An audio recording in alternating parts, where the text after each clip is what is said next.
Ladies and gentlemen, colleagues, I'd like to thank the officers and officials of the Royal College for giving me the opportunity to speak to you from the very same spot that some of the great scientists of the past, such as Humphrey Davy and Michael Davy, have lectured to their audiences. I'll be briefer than they were. I've written a number of books as well as contributing to other authors' books, and even had one translated into Japanese. I wanted to share a little about the book that I've written. Now, it's not a standard textbook. It's written for the intelligent man or woman in the street who may not have had any formal education in biology. I got so fed up reading in the popular press and that I thought, these people really don't know what they're talking about. They don't know the difference between a virus and a bacterium. So I decided I'd better do something about it and put the biological world straight. When Charles Darwin wrote his Origin of Species in 1859, he was considering the known living world at that time and not simply how it started.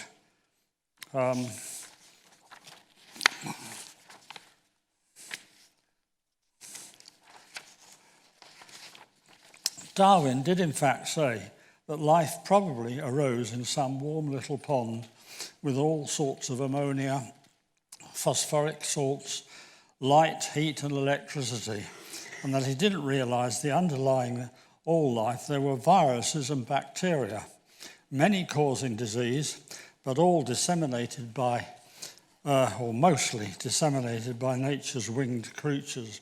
Not only do birds spread avian flu, as somebody mentioned very early on, they're very large global migratory patterns that extend to both northern and southern hemispheres, also cover much wider areas. But also, for example, bats carry rabies, and the list of viruses over more localized areas. The fruit bats, which can be very large indeed, as I know from personal experience, with their outstretched wings extending beyond my outstretched arms, carry a variety of viruses.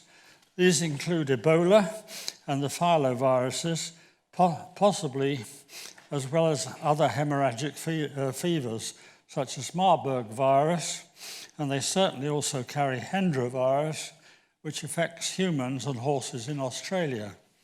Apart from the vertebrates, many winged invertebrates, such as mosquitoes, gnats, midges, malarial organisms, together with some 30 or 40 more alpha viruses.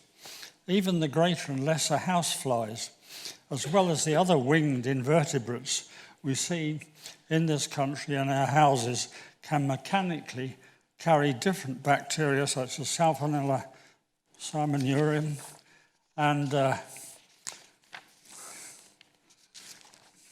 Campylobacter. Sandflies can transmit Leishmania and Chandrapura virus related to rabies.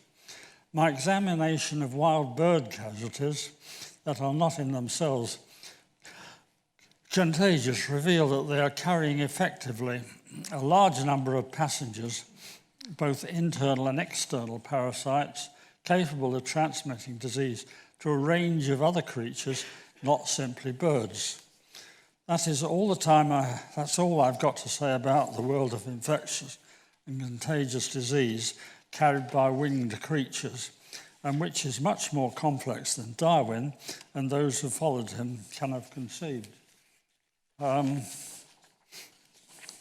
So I encourage you to read my book, even if you just read the epilogue about man, the most dangerous of the anthropoid apes. I'm now in my 93rd year, and I spent some time in large animal, small animal, exotic and zoo animal practice, as well as acting as a poultry meat inspector, taking part in police raids, acting as an expert witness in both the magistrates and Crown courts. I retired from full-time practice when I was 68, and then acted as a consultant for some years thereafter. I'm still thinking, writing and acting as a voluntary coroner for Chester Zoo. I read somewhere, probably in the Veterinary Times, that a colleague wished that they had never trained as a vet. I've never felt like that. I've had a fascinating life and a fulfilling career, and at least I've avoided my worst fear of spending my life working in an office. Thank you for your attention.